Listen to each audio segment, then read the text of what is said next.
maaaring may masiselang tema, lengguwahe, karahasan, sexual, horror o droga na hindi angkop sa mga bata. So guys, ikakagulat nga nito ni RJ na nga biglang in-announce nga nito ni Gisela magiging head of finance department. Eto nga si Eric.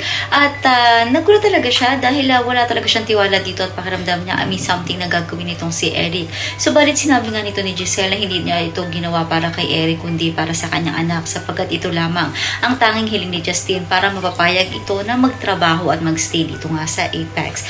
Ngunit ngayon natuwan-tuwa si Justin na nakapasok na siya sa loob ng Apex at sabay na mga tanyag ay hindi daw niya ito gagawin para sa kanyang lolo kundi para sa ibang bagay. So isang malaking kalokohan nga yata talaga ang gagawin ng mag-ama nga Justin at eto nga si Eric. Samantala ramdam pa rin ni Annalyn ang sama ng loob ni Doc Carlos sa kanyang pagbabalik dito sa Apex. Subalit mapipigilan pa nga ba ito ni Doc Carlos na lumipat sa ospital ng kanyang ama? Yan ang dapat nating abangan dito nga lang sa Abot Kamay na Pangarap.